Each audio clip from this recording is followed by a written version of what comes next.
자, 지역이 어디인지를 우리가 생각해 보면서 첫 번째, 언니엘, 유다 지파 출신이었죠. 메소포타미아 왕 부산 리사라임으로부터 이스라엘을 구원해냈던 갈렙의 사이고 또 조카이기도 하죠. 악사와 결혼한 이 온니엘이 사사의 전형을 보여준다라고 말씀을 드렸어요. 네.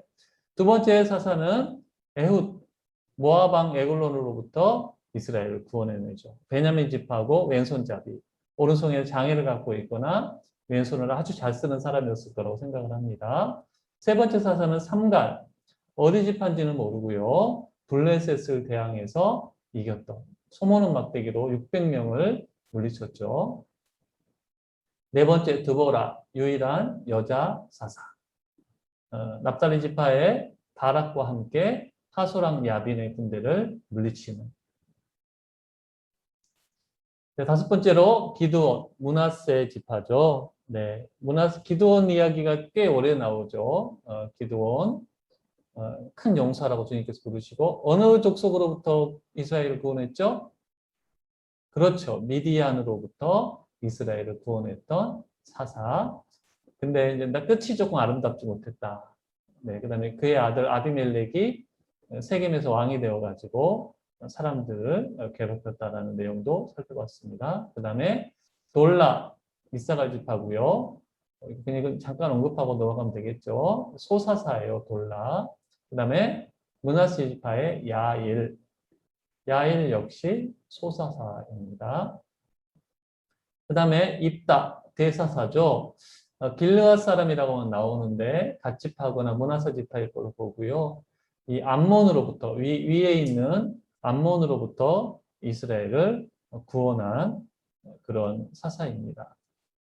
근데 이 입다가 서자죠, 서자. 네, 기생의 아들이어가지고 서름을 받다가 이제 자기 딸을 또 소원해가지고 바치는 그런 내용 살펴봤어요.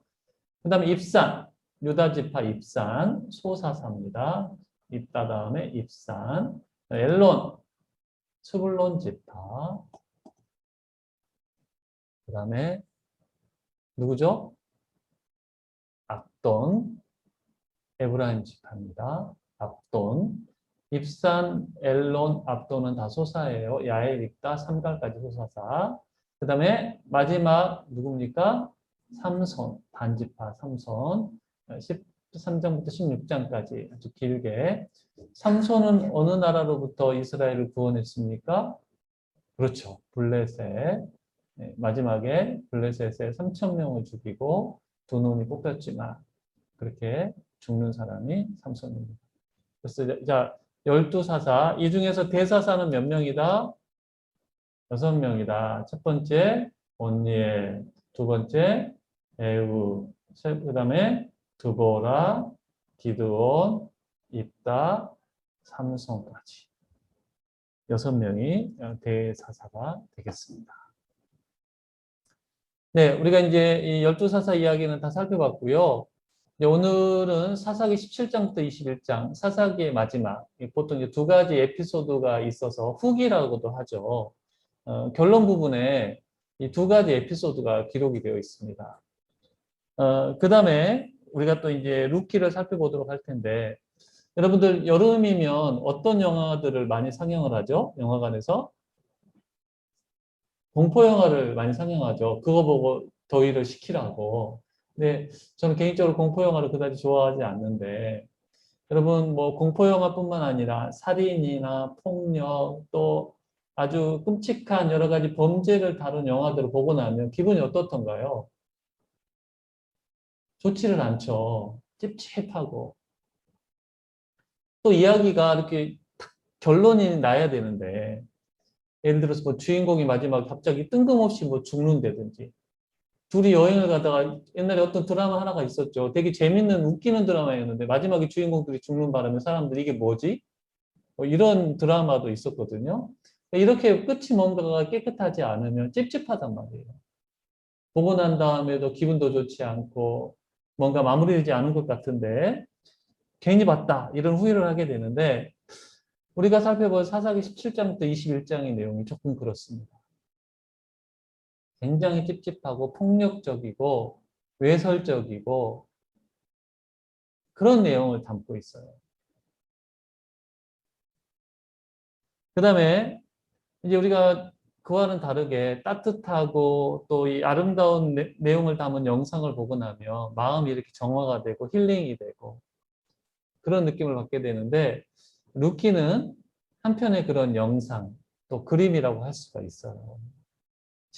루키 시작 역시 좀 암울하게 시작을 하지만 마무리가 해피엔딩으로 끝나는 이런 대조적인 이야기가 그래서 사사기 마지막 거 루키를 묶어봤는데 어, 주제를 하나로 연결을 할 수가 있어요. 여러분. 둘 다 사사시대를 배경으로 한 이야기고요.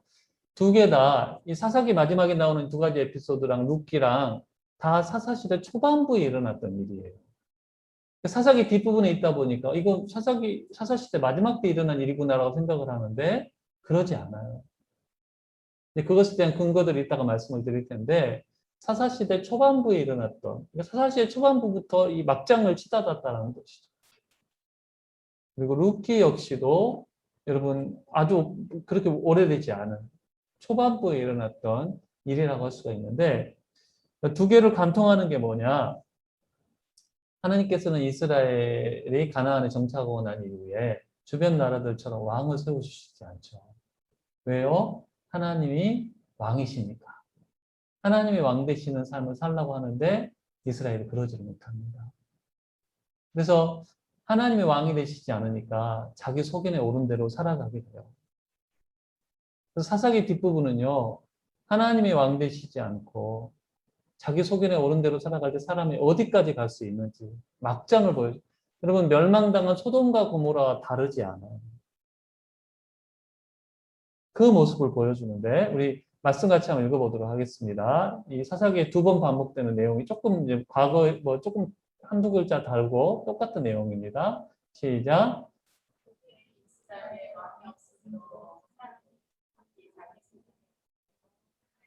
네, 왕이 없었어요. 그래서 자기 소견에 오른 대로 살아가서 소견대로 사람들이 살아갈 때 어떤 일이 벌어지는지를 사사기 뒷부분이 보여주고 있다는 거죠. 반면에 루키 역시 하나님의 왕 되시지 않음으로 말하면 시작은 암울했는데 마지막은 하나님의 왕 되심을 인정했을 때 그것들이 회복되는 이야기라고 연결을 지을 수가 있어요. 이번 주 나오미 회복에 대한 이야기를 살펴봤는데 하나님께로 돌아왔을 때 하나님께로 돌아온다는 것은 하나님의 왕 되심을 인정하는 것을 할 수가 있겠죠. 자, 그래서 이런 주제로 우리가 연결을 지을 수 있다는 생각을 하고요. 자, 이제 여러분 공부를 해나갈 때에 사사기 두 가지 에피소드와 이 루키와 연결되어진 하나의 지명이 있어요. 어딜까? 여러분 좀 잘 생각해 보면 지금 말씀을 안 드릴 거예요. 어느 한 곳의 지명으로 세 이야기가 다 연결이 돼요. 자, 그것을 염두에 두시고 우리 공부 들어가 보도록 하겠습니다. 17장부터 21장까지는 두 가지 에피소드를 다루고 있다. 첫 번째는 제목을 붙이자면요. 미가 이야기. 미가라는 사람의 이야기예요. 에브라임 산지에 에브라임 지파에 있어요. 미가라는 사람 이야기인데 자 보겠습니다. 어느 지역인지는 나오지가 않고요. 그냥 에브라임 산지 이렇게 나와요. 그래서 에브라임 산지 쪽을 제가 동그라미 원으로 취해봤는데 미가의 어머니가 있었는데요. 부자였어요. 은이 1,100개나 있었어요. 얼마나 더 많았는지 모르겠는데 은 1,100개를 잃어버리게 됩니다. 그래서 누가 훔쳐간 거예요. 그러니까 미가 어머니가 어떻게 합니까? 저주를 하죠. 훔쳐간 놈, 뭐 어떻게 되라. 알고 봤더니 누가 훔쳐갔냐면 아들이 훔쳐간 거예요. 아들한테 저주를 한 거잖아요. 그러니까 엄마가 얼른 바꿉니다. 하나님이 너에게 복주시키기 원한다. 근데 어떤 학자는 이 미가의 어머니가 누구라고 생각을 하냐면 들릴라였을 거다. 이렇게 보는 사람도 있어요. 삼손을 깨워가지고 타락하게 만든 여자. 그렇게 보는 근거가 뭐냐면 블레스 다섯 지파가 들릴라에게 무슨 약속을 합니까? 삼손의 비밀을 알아내면 너에게 은 1,100개를 주겠다. 각 다섯 도시에서 은 1,100개를 주겠다. 그래서 이 은 1100개의 연결고리로 아마 들릴라였을 거다라고 보는 견해도 있다. 들릴라는지 아닌지는 몰라요. 네. 그렇게 이해를 하시고, 그래서 이제 얼른 저주로 축복으로 받는 다음에 어머니가 미가에게 다시 돈을 주면서 뭘 하라고 하냐면 신상을 만들어라. 자, 첫 번째 들어갈 게 신상이 들어가면 좋을 것 같아요. 신상을 만들어라. 뭐가 이상하죠, 여러분? 하나님을 섬기는 이스라엘에서 신상을 만들고 하나님이 어떤 형상으로도 만들지 말라 그래요. 그래서 이걸 또 은을 하나님께 드린다. 이러면서 아들에게 줘요. 그래서 그것으로 신상을 만들게 하는. 미가 어머니의 신앙이 아주 기복적인 신앙이라는 것을 우리가 알 수가 있는데, 미가가 그 돈을 받지 않으니까 그 우상을 만드는 사람에게 줘가지고 신상을 만들게 합니다. 그리고 이미 미가의 집에는요, 신당이 있었어요. 신당이. 자기 집안에 종교시설을 만들어 놨다라는 거예요. 또 그래서 그곳에다가 어머니가 만든 신상을 세워놓고 에봇, 제사장이 입는 옷도 만들고 드라빔, 옛날 사람들이 점을 찔 때 사용하던 그 우상도 만들어 놓고 자기 아들을 제사장으로 세워요. 제사장은 여러분 레위지파만 될 수, 아론의 자손만 될 수 있는데 자기 집에 산당을 만들어 놓고 신당을 만들어 놓고 자기 아들 제사장으로 세우고 신상 만들어 놓고 어머니도 그렇고 아들도 그렇고 자기가 옳은 좋은 대로 신앙생활을 하고 있었던 거죠. 그곳에 누가 찾아오게 되냐면 한 레위인이 이곳을 지나가게 돼요. 살 곳을 찾아가죠. 이 사람은 원래 어디 출신이냐면요. 베들레헴 출신이에요.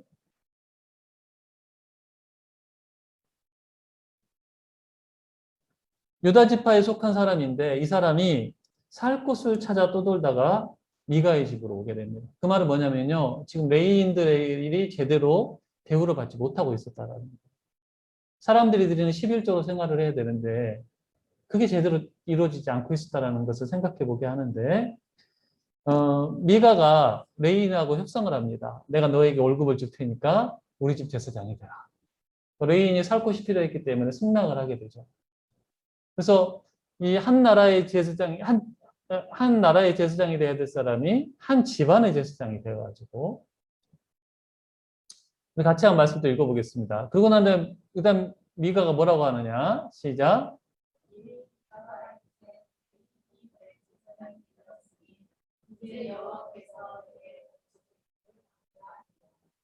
네, 자기 집 제사장으로 이 레인을 자기 집 제사장으로 만들어 놓고 신상도 만들어 놓고 우상도 만들어 놓고 하나님 복 줄 거라고 생각을 해요.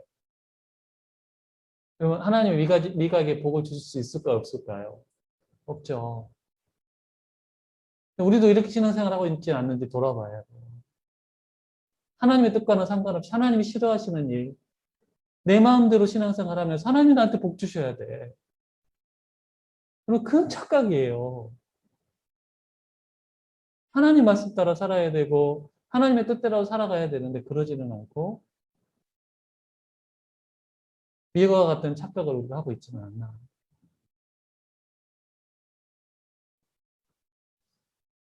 자, 이런 일들이 에브라임 산지에서 벌어지고 있을 때 또 한 지파가 등장을 하는데요. 이 소라와 에스돌 사이 이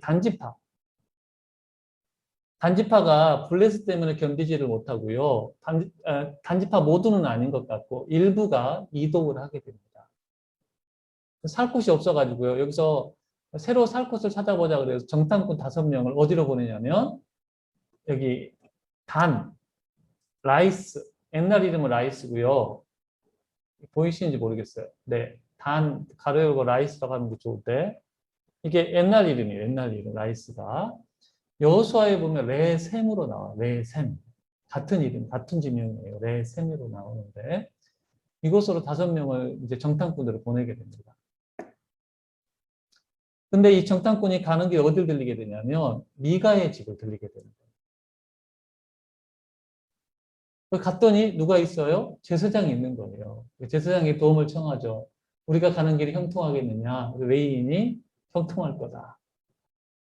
그래서 이제 이곳을 보고 이렇게 가가지고 이렇게 돌아오는 거죠. 그래서 이제 단지파가 이동을 하게 되는데 이렇게 기란여아림이라는 곳을 거쳐가지고 이제 이렇게 이동을 하게 돼요. 하는데 이 정탐꾼들이 미간의 집에 제사장이 있다. 거기에 에봇도 있고 그 정보를 주니까 단지파 군인들이 가가지고 미간의 집에서 그것들을 다 탈취해 갑니다. 도둑질을 빼앗습니다. 그 레인에게 말을 하죠. 네가 한 집의 제사장이 될래? 한 지파의 제사장이 될래?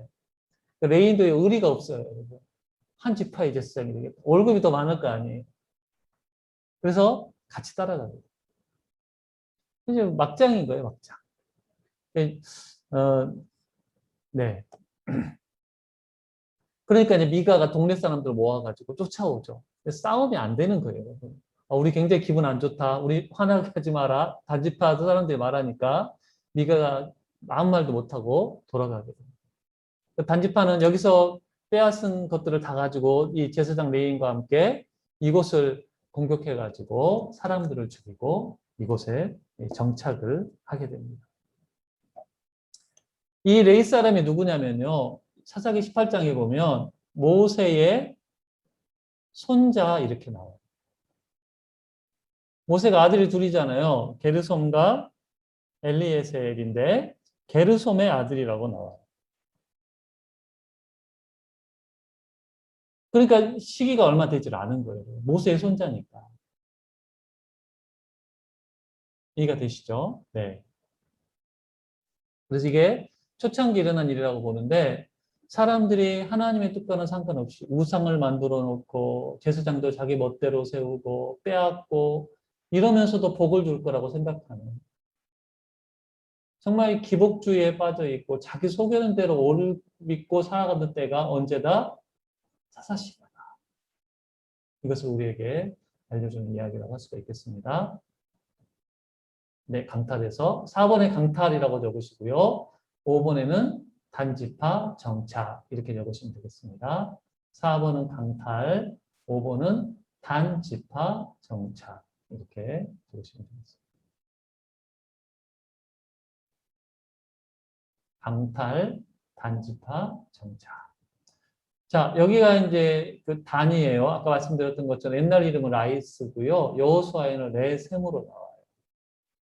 그래서 이곳에다가 이제 이곳에 우상이 있는 거 아니에요. 여러분 미가 집에서 빼앗아 온. 근데 나중에 여로보암이 북이스라엘의 왕이 됐을 때 이곳하고 이게 최북단이거든요. 단이 최북단. 단에다가 금송아지를 세우죠. 우상 숭배가 행해지던 곳에 우상이 있게 되는 거고요. 남쪽으로는 베델에다가 이제 만들게 되는 거죠.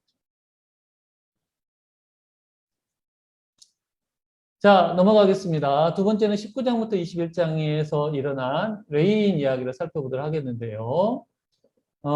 레이인 이야기는요, 그 사람 또 에브라임 산지에 살던 레이인이 베들레헴 출신의 첩을 얻게 돼요. 레이인이 첩을 얻은 거예요. 근데 이 첩이 간음을 하고 집으로 도망을 갑니다. 레이인이 아내를 찾으러 베들레헴으로 오게 돼요. 자, 1번은 레이인의 첩 이렇게 쓰시면 되겠습니다. 레이인의 첩. 에브라임 산지 어떤 분은 실로라고 이렇게 보는데 에브라임 산지 출신의 레이인이 베들레헴 출신의 첩을 얻었다가 첩이 바람을 피우고 자기 집으로 돌아가니까 데리러 오게 된 거예요. 이렇게 이야기가 시작이 돼요. 그러니까 장인이 이제 막 사위한테 미안하니까 잘 대접을 하고 계속해서 막 더 머물러, 더 머물러라. 한 5일을 있는 거예요. 근데 레인이 안 되겠다 싶어가지고 오후에 출발을 하죠. 가다가 하룻밤 어디선가 자야 돼요. 종과 가다가 어디에 들리게 되냐면 예루살렘이라는 곳에 들리게 되는데 종이 여기서 쉽시다. 그러니까 안 된다. 여기 여부수 족속 이방인이 살고 있었기 때문에 여기서 안 살 거다, 안 쉴 거다. 그리고 어디로 가게 되냐면 기브아로 가게 됩니다. 기브아 한번 같이 해볼까요? 기브아 베냐민 지파 땅인데요. 여기가 주된 장소예요. 기브아로 들어가게 되는데 같은 이스라엘 민족이거든요. 그럼 나그네가 왔으면 환대를 해줘야 되는데 아무도 집으로 이 레이인을 데리고 가질 않아요. 종과 첩이 있는데. 그랬을 때 누가 이제 이 사람을 환대를 하냐면 기브아에 사는 에브라임 사람이 집으로 데려가게 됩니다. 근데 어떻게 됩니까?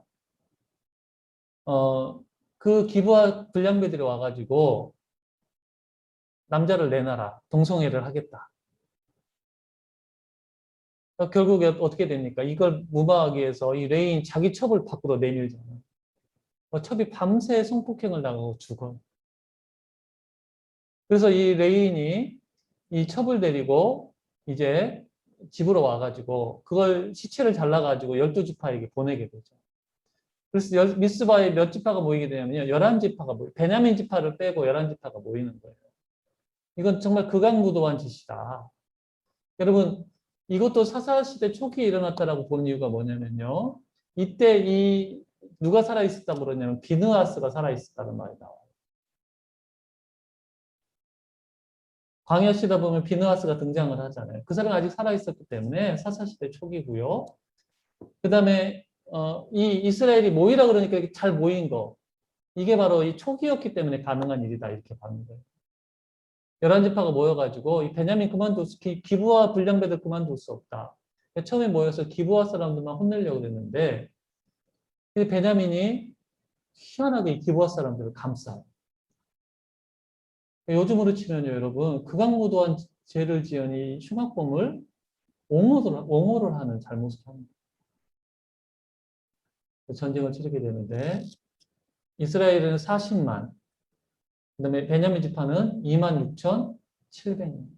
싸움이 안 되는 싸움이죠, 여러분. 이 싸움에 베냐민 지파가 이 싸움에서 승리할 수 있는 방법이 뭘까요, 여러분?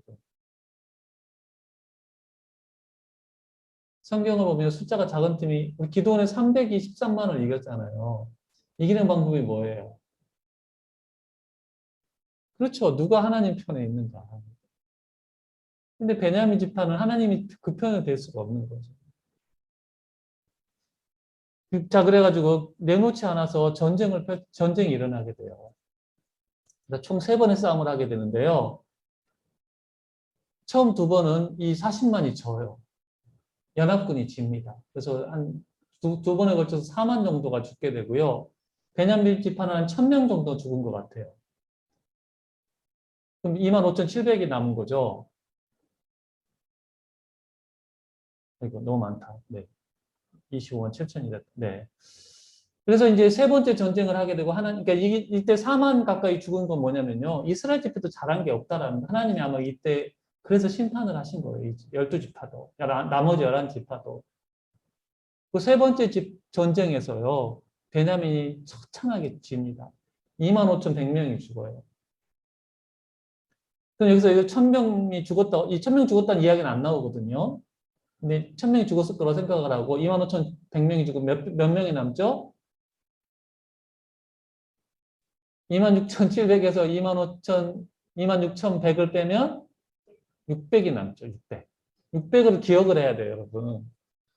26,700에서 26,100을 빼니까 600이 남는 거죠. 베냐민 지파를요, 이스라엘 지파가 다 죽여버려요. 여자들까지, 아이들까지. 오직 남자 600명만 남게 됩니다. 나중에 이제 후회를 하는 거예요. 가만히 있다 보니까 한 지파가 사라지게 생겼거든요. 여러분 기억하시나요? 이쪽은 유다 지파고요. 이쪽은 에브라임 지파예요. 이스라엘에서 제일 강한 두 지파인데 이 사이에 베냐민이 있었어요. 완충지대 역할을 하고 있었는데 이게 사라지면 두 사람 사이에 또 이제 뭐가 안 좋거든요.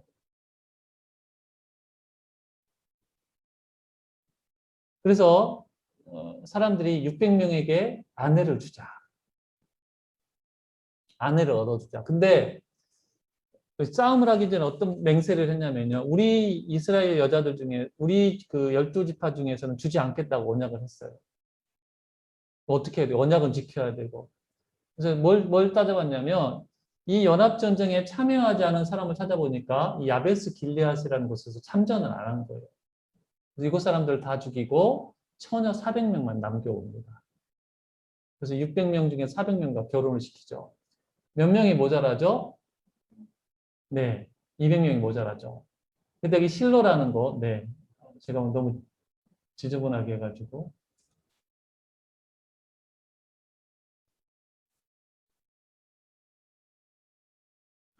이 실로라는 곳에서 어떤 일이 벌어지냐면요. 해마다 그 명절이면 처녀들이 나와가지고 춤추고 그러는데 처녀들 납치해 가라고 합니다. 말도 안 되는 일을 하는 거죠. 만약에 그 집에서 뭐라 그러면 너희들이 준 게 아니니까 너희들 뭐 맹세를 어겼다라고 무슨 일이 일어나지 않을 거다.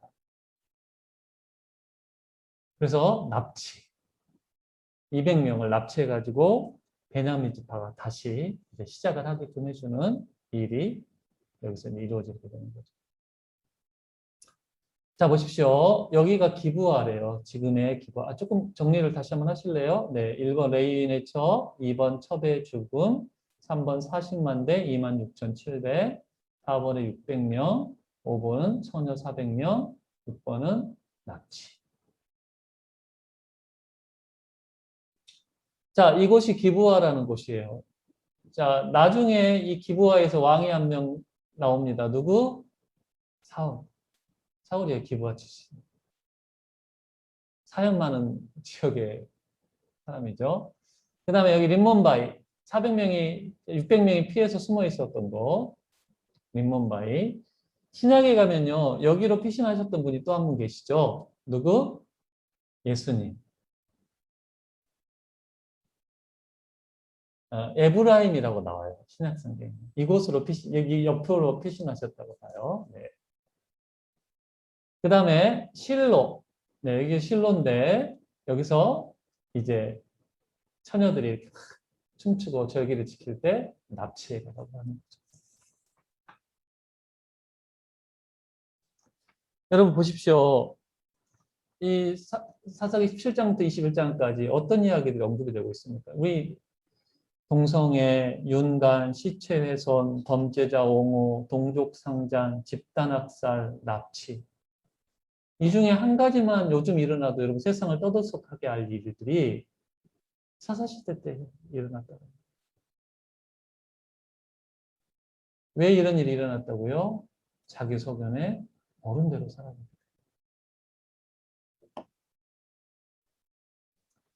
자, 이런 사사시대였는데요. 이제 룻기로 이어갑시다. 룻기도 우리는 보셨지만 사사시대에 이런 말이 나오시죠. 흉년이 들어서 엘리멜렉 집안이 넘어가는데, 자, 이 룻기를 배경으로 하고 있는 지역, 배경으로 하고 있는 도시가 어디죠? 마을이 베들레헴. 아까 제가 처음 드렸던 질문에서 이 에피소드 두 개와 룻기와 연결되는 지명이 어디예요? 베들레헴이죠. 미가에서는 레인이 베들레헴 출신이었고, 두 번째 레인 지파의 레인 이야기에서는 첩이 베들레헴 출신입니다.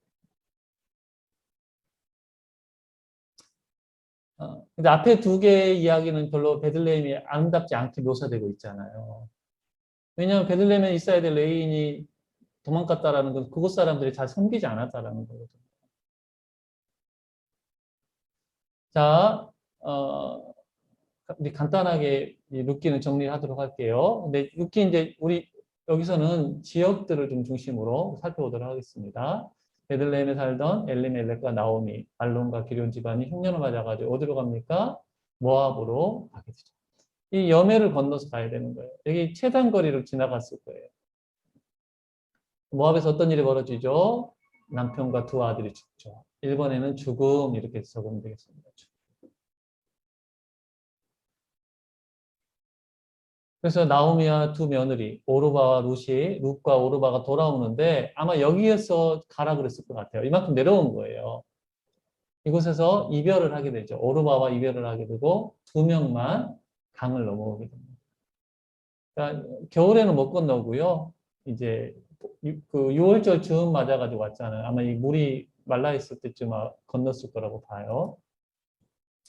자, 여기를 보십시오. 여기를 좀 지도를 좀 이렇게 다시 했는데 여기가 모압이고 여기가 베들레헴이죠. 그러면 모압은 해발이 몇냐? 900m 높이에요. 그 다음에 여매는 마이너스 400이에요. 베들레헴도 900이에요. 그러니까 모압이 여기서 갔을 때도 1300을 내려갔다가 올라갔어야 되고 다시 돌아오는 길도 1300을 내려왔다가 다시 1300으로 올라오는 한 걸어서 오면 일주일 여정이라고 이제 이문무 목사님 말씀을 하시는데 갔을 때는 남자들이 있었지만 갔을 때는 여자들끼리 와야 되는 험한 길이었더라고요. 보십시오. 이렇게 좀 지형도를 보면 네, 이렇게 갔다가 왔을 거다. 이렇게 왔을 거다라고 보는 거죠. 자, 이렇게 지금 요즘 사진을 보면 베들레헴에서 바라본 거죠. 여기가 베들레헴, 유다 광야, 여기가 여매고 모압 지방. 이렇게 올라왔을 거다. 이렇게 보는 거예요. 그래서 베들레헴에 돌아오게 되죠. 근데 이제 나옴이라 그러지 말아라, 말하라 그러라. 근데 이제 룻이 이삭을 주우러 가잖아요. 어디로? 3번에는 만나 이렇게 들어가면 되겠습니다. 만나. 누가 만나요? 보아스. 여기 이제 보아스의 밭이래요. 보아스의 밭에서 룻이 이삭을 짓게 되는 거죠. 귀걸이를 했네요. 그림은. 네. 떨어진 이삭만 주운 거예요. 떨어진 이삭만. 보아스 밭에서 만나게 되죠. 많은 이삭 얻어가지고 돌아오게 되고 어머니가 다른 밭 가지 말고 보아스 밭만 가라. 그 다음에 4번에는 청혼을 하게 됩니다. 청혼이 이루어진 장소가 어디죠? 보아스가 타작마당. 네, 그림이 좀 이상하죠. 이렇게 막 붙잡아 매달리지 않았을 것 같은데, 네. 이불을 이렇게 들치고, 네. 타작마당에서 청혼을 하게 되고, 내가 기억을 모르겠지만 나보다 앞선 사람이 있다. 어머니한테 또, 그래서 보리를 6번 데워줘서 보내죠. 어머니가 이 일이 이루어지기 전에는 결코 쉬지 않을 거다. 자, 5번째는 기업을 물으는 일이 일어나게 되는 기업 물음. 어느 곳에서 장소가 어디죠? 이번엔 장소가 바뀌죠. 성문, 성문. 기업 물음 들어가는 성문 보십시오, 여러분. 여기 성문인데 여기에 이제 이 가장 높은 사람이 앉고요. 이렇게 앉았을 거라고 봐요. 10명의 장로들이 앉았을 거라고 보는 보아스가 여기 앉고. 여러분 창세기를 읽다 보면요. 성문에서 여러 가지 일이 일어나요. 아브라함이 그 막벨라구를 성문에서 사죠. 에브론한테 사게 되는 거, 그 이야기가 나오고, 세겜 사람들이 할례를 받자라고 자기들 그 모임을 갖는 것도 성문으로 나와요. 성문이 모임 장소, 재판 장소, 장사하는 곳, 이렇게 여러 가지 역할을 했는데, 성문에서 기업 물을 자 아무개를 만나가지고 나는 못하겠다. 그래서 누가 기업을 물게 됩니까? 보아스가 물게 되고, 결국 결혼을 하게 되죠. 그래서 누가 태어납니까? 오벳이 태어나게 됩니다. 오벳의 이름의 뜻은 종이라는 뜻이에요. 섬김이라는 뜻이죠. 오벳은 누구의 할아버지가 되냐면 다윗의 할아버지가 돼요. 그래서 나오미가 하나님 품으로 돌아와가지고 아주 그 해피엔딩하는 그 이야기지만 이제 그 루키가 중요한 건 뭐냐면요. 누구 이야기로 끝이 나요? 다윗 이야기로 끝이 나잖아요.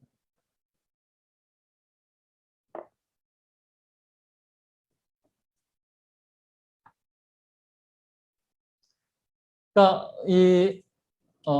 아까 이스라엘의 왕이 없어서 사람이 각기 저기는 옳은 대로 행하였다. 이 말이요. 여러분 두 가지 의미를 품고 있어요. 잘 들어보십시오. 하나님이 왕이 되셔야 되는데 하나님이 왕이 되시지 않은 거예요. 자기 속에는 옳은 대로 살아갔는데 그러지 않으려면 누가 왕이 되셔야 되는 거예요. 하나님이 왕이 되셔야 되는데 사람들이 그러지 못했다라는 것을 알려주는 내용이면서 또 한 가지는 이 표현이 뭘 알려주고 있냐면 그러니까 우리도 인간왕이 필요하다. 인간왕의 필요성을 피력하는 그런 또 선언으로 보기도 하죠. 우리가 왕이 없어서 그래 다른 나라처럼 하나님이 왕이 되셔야 되는데 그곳으로 나아가지 못하고 사무엘상 보면 인간왕을 세워달라고 하거든요. 그래서 룻기는 인간왕의 좋은 모델로 누구를 제시를 하고 있는 거예요? 다윗을 제시를 하면서 끝이 나요. 다윗이 어디 출신입니까? 베들레헴 출신인 거죠. 그럼 이것을 우리가 이제 구속자적으로 가지고 오면 진정한 왕은 또 누구셔요? 베들레헴에서 출생하신 예수 그리스도. 여기까지 이제 이해가 되는 거죠. 다윗도 좋은 왕이었던 게 하나님을 잘 섬기는 왕이었잖아요. 하나님이 직접 왕이 되시지 못해도 하나님을 잘 섬기는 왕이면 괜찮은데 많은 왕이 그러지를 못하죠. 그래서 그렇게 왕 이야기로 그래서 룻기가 잠깐 끼어든 거예요. 그 다음에 사무엘상에 다윗이 등장하지 않습니까? 이런 연결고리가 있다라는 것을 이 표현에는 이런 두 가지 의미가 있어요. 사실 하나님이 왕이 되셔야 되는데 그래서 우리도 인간왕이 필요하다. 누가 그럼 참된 왕인가? 다윗이다. 이렇게 이제 이어가는. 자, 그래서 여러분 오늘 우리 공부한 것에서 누가 왕인가? 여러분 각자에게 질문해야 돼요. 여러분 삶의 왕은 누구셔요? 누가 여러분을 다스리고 있습니까? 누가 우리를 다스리고 있습니까? 누구의 뜻을 쫓아 살아가고 있습니까? 내가 왕이면 우리가 하고 싶은 대로 살아가겠죠. 하나님이 왕이 되셔야 된다라는 것을 여러분 하나님이 진짜 우리 삶의 왕인가? 우리가 질문을 해봐야 됩니다. 하나님 왕이시지 않을 때 이것도 한번 질문해 보면 좋을 것 같아요. 소견에 오른다고 믿고 있지는 않는가? 하나님 뜻대로 살지 않고 우상을 만들고 또 자기 멋대로 제사장을 세우면서도 하나님을 복줄 거로 생각했던 미가처럼 하나님을 믿고 있지는 않는가? 그 위에 보여준 레위인 이야기에서 보여준 이스라엘 사람들이 온갖 죄들을 지으면서도 하나님을 찾으니까 하나님 복줄 거라고 우리가 생각하고 있지는 않는가? 내 속인에 오른 대로 믿으면 안 되고요. 말씀에 근거해서 하나님을 알고 하나님의 뜻을 묻고 하나님의 뜻을 이루어 나가는 우리의 신앙생활이 되어야 된다. 이것을 이 사사기 마지막 이야기와 룻기가 하고 있다고 할 수 있겠습니다. 하나님이 왕 되시지 않을 때 자기 소견에 오른 대로 사람들이 살아가고 그랬을 때 멸망당했던 소돔과 고모라와 다르지 않은 삶을 살아갔던 것을 보게 됩니다. 우리 삶 또한 그럴 수 있는데 하나님이 아닌 다른 것이 주인이 되어서 우리 소견에 오른 대로 살아가는 어리석은 자들이 되지 않게 하여 주시옵소서. 하나님의 다스림을 인정하고 하나님 의지하고 겸손히 하나님 바라봄으로 말미암아 나오미가 누렸던 그 회복과 하나님 주시는 귀한 은혜를 누리는 우리들의 삶이 되게 도와 주시옵소서. 하나님 우리 모두의 건강과 몸과 마음과 영혼의 건강을 지켜주시기를 간절히 소망합니다. 예수님의 이름으로 기도드립니다. 아멘.